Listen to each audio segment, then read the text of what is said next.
네, 여러분 안녕하세요. 가을바람입니다. 오늘은 아이온큐 최신 동향 뉴스에 대해서 전해드리려고 합니다.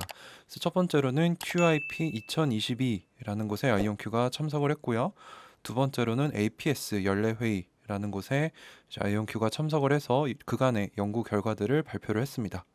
그래서 첫 번째로 아이온큐가 알고리스믹 큐비트 벤치마크를 QIP 2022에서 선보이다 라는 제목의 기사인데요. 아이온큐가 이제 플래티넘 스폰서로 25번째로 열리는 퀀텀 인포메이션 프로세싱 양자 정보 처리라는 연례 행사에 참가를 했습니다. 해당 이벤트는 이제 칼텍 캘리포니아 공과대학에서 2022년 3월 7일부터 11일까지 열렸고 이론적인 양자 정보 연구를 위한 최고의 연례 회의라고 합니다. 그래서 아이온큐의 수석 어플리케이션 엔지니어인 루닝 자오라는 사람이 아이온큐의 가장 새롭고 가장 진보된 양자 컴퓨터인 아이온큐 아리아 시스템의 성능을 다루었습니다. 이건 이제 이테리움을 기반으로 큐비트를 구현을 해서 32큐비트 수준의 양자 시스템을 얘기를 합니다. 그리고 성능 기반의 단일 숫자 벤치마크이자 양자 컴퓨터의 실제적인 유용성을 평가할 수 있는 알고리즘 큐비트를 이 회의에서 또 소개를 했습니다. 이제 요거는 아이온큐가 밀고 있는 이제 양자 컴퓨터의 성능을 측정하는 기준이죠. 이거에 대해서는 뒤에 좀 더 자세히 설명을 해드릴 거고요. 그래서 아이온큐는 알고리즘의 큐비트를 주요 벤치마크로 도입을 해서 고객들에게 양자 컴퓨터가 얼마나 정확히 실제로 쓸만한 알고리즘을 실행할 수 있는지 소통할 때 사용하고 있다고 합니다.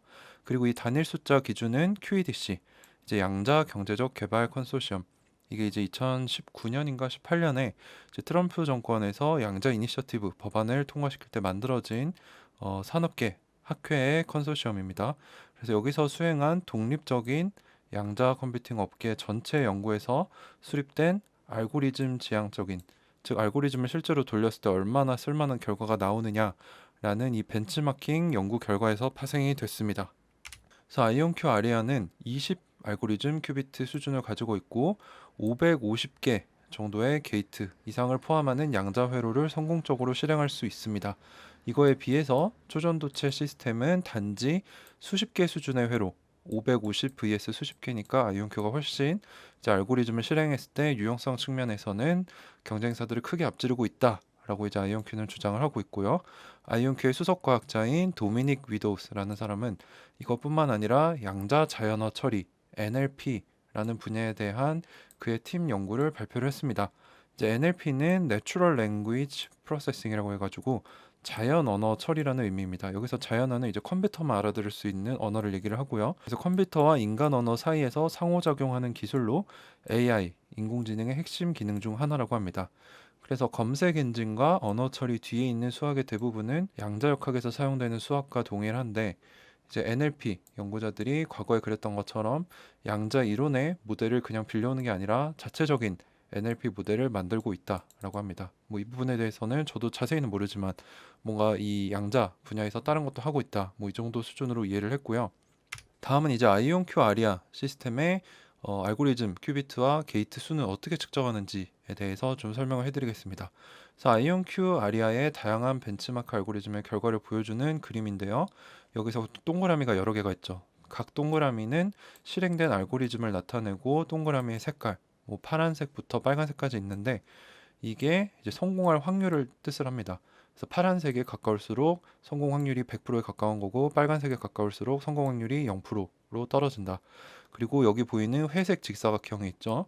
이건 이제 n 큐비트, 이쪽이 circuit width, 회로의 너비가 이제 큐비트 수준을 얘기를 하고 이쪽 가로는 number of 2 큐비트 게이트 해가지고 두 개의 큐비트를 사용하는 게이트를 몇 개 쓸 수 있느냐 그거를 얘기를 하는데 충실도가 실행을 했을 때 성공 확률이 37% 이상인 부분에만 이렇게 네모가 그려진다고 합니다. 그래서 아이온큐 아리아 같은 경우는 이 빨간색 VQE 시뮬레이션은 못 쓸 수준이고 뭐 그 외에도 뭐 해밀토니안, 퀀텀 포리어 트랜스폼, 뭐 몬테칼로, 앰플리튜드 에스티메이션 뭐 이 정도는 쓸 수 있는 수준이기 때문에 네모 안에 들어갔다라고 보실 수 있을 것 같고 여기 보시면 현재 20큐비트 수준 그래서 아이온큐 아리아의 알고리즘이 큐비트는 20큐비트 수준이고 550이라고 아까 말씀드렸죠. 그래서 게이트는 두 개의 큐비트를 활용하는 게이트를 아까 400개 이상이라고 했는데 거의 550개의 게이트를 활용을 할 수 있다.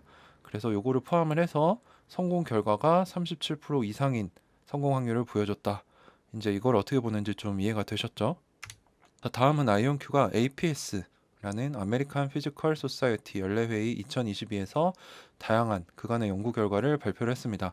그래서 3월 14일부터 18일까지 시카고에서 열린 10,000명 이상의 학자들이 모여서 물리학의 이론적, 실험적, 계산적 발전에 대해 논의하는 APS 행사에 참여를 했는데, 특히 아이온큐의 공동 설립자이자 이제 수석 엔지니어인 김정선 교수님은 올해 학회의 펠로우, 이건 이제 상당히 연구에 많이 기여한 사람들한테 수여하는 아너 같은 거죠. 그래서 펠로우로 선정돼서 그룹 회원의 0.5%, 상위 0.5% 안에 들었다.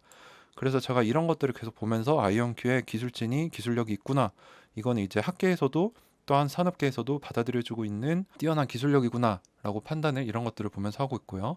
그래서 김정선 교수님이 좋은 아너를 선정을 받으셨고, 이 영예는 이온 트랩 양자 컴퓨팅, 대용량 광 스위치, 기가픽셀 규모의 카메라에서의 연구, 개발, 발명 및 기업가 정신에 대한 김정선 교수님의 선구적인 공헌을 인정하기 위한 것이다 라는 좋은 소식이 있었습니다. 그래서 APS에서 아이온큐 팀은 이제 여러 가지 발표를 했는데, 메릴랜드 대학 캠퍼스에 위치한 당사의 본사에서 뭐 듀크 대학, 캘리포니아 대학, 칼텍, ETH 주리치, ADC, GE 리서치, 오크리지 국립연구소 와의 협업에서 나온 양자 컴퓨팅에 대한 새로운 진보와 아이디어에 대해서 프레젠테이션을 하였습니다. 그래서 하나하나 보면요. 첫 번째로는 이온 트랩 하드웨어를 활용을 해서 양자 화학 시뮬레이션의 한계를 뛰어넘기 위해 노력하고 있다.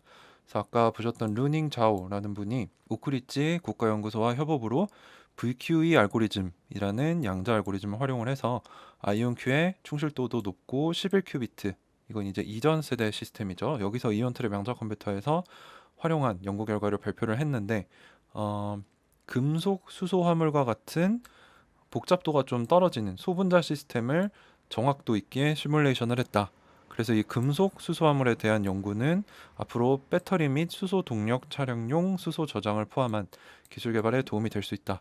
그래서 아이온큐 양자 컴퓨터가 양자 화학 시뮬레이션을 해서 이제 분자 구조를 잘 시뮬레이션을 할 수 있게 되면은 이제 뭐 차세대 배터리, 뭐 신약 개발 이런데 또 적용을 할 수 있겠죠. 그래서 그걸 하고 있는 거를 발표를 해줬고요. 두 번째로는 이 내용이 조금 어렵습니다. 저도 이해하기가 좀 쉽지 않았는데, 코퓰러라는 게 있습니다. 이게 뭐 변수들 간의 종속성을 설명하고 뭐 어쩌고저쩌고가 있고요. 양자 제너레이티브 모델링, 뭐 생성 모델링이라고 해가지고 머신러닝에서 주어진 학습 데이터를 학습을 해서 요거랑 유사한 데이터를 생성하는 모델, 그러니까 뭐 머신러닝, 코퓰러를 활용을 해서 위험 집계를 한다, 리스크 매니지먼트를 한다 라고 하는 건데, 이제 아이온큐가 GE 리서치와 함께 협력을 해서 이제 다우존스 토탈 스탁 마켓 인덱스, 시장 변동성 인덱스, 뭐 니케이 시장 인덱스 등을 같이 놓고 뭐 시장의 변동성이 얼마나 큰지, 위험이 얼마나 있는지 이거를 판단하는 뭐 이런 연구를 하고 있다라고 이해를 했습니다. 그래서 결국 양자 컴퓨터를 활용을 해서 조직들이 각자 가지고 있는 리스크와 그에 대한 영향을 좀 더 잘 모델링할 수 있도록 돕겠다라는 소리로 이해를 했고요. 이 외에도 소니카 조리가 발표한 공동 확률 분포 함수의 생성적 양자학습, 이것도 어려운 내용인데, 피델리티와 함께 협력을 해서 미래 변동성을 예측할 수 있는 방법을 이제 양자 컴퓨터를 활용해서 하고 있다. 그래서 여기서 뭐 일례로 마이크로소프트와 애플의 주가를 어떤 상관관계가 있고 뭐 앞으로 어떤 변동성이 있는지 이런 걸 봤다. 그래서 요거 두 개 다 이제 미래 변동성과 리스크를 양자 컴퓨터를 활용해서 찾는 방법에 대해 연구하는 것으로 이해를 했고요. 이 외에는 아까 말씀드린 것과 비슷하게 이제 어플리케이션을 실제로 알고리즘을 돌렸을 때 성능이 얼마나 좋은가를 판단할 수 있는 이제 알고리즘 큐비트에 대해서도 발표를 했고, 아이온큐는 시스템의 실제 성능을 사용자에게 최대한 투명히 알리기 위해 알고리즘 큐비트를 사용하고 있다라는 또 홍보를 적극적으로 하고 있습니다. 네, 그래서 오늘은 아이온큐의 최신 동향 뉴스 두 가지, 이제 QIP 2022에 참석을 했고, APS 연례 회의에서 이제 김정상 교수님이 펠로우로 초대를 받으셨고, 거기서 이제 발표한 여러 가지 연구 결과에 대해서 공부를 해봤습니다. 뭐 이런 학회에 참여해서 여러 가지 좋은 결과도 보여주고, 이제 뭐 핵심 기술진들이 펠로우로 초대를 받고, 이런 것들은 참 아이온큐가 좋은 중간 결과들을 던져주는 것이다 라고 저는 생각을 하고 있습니다.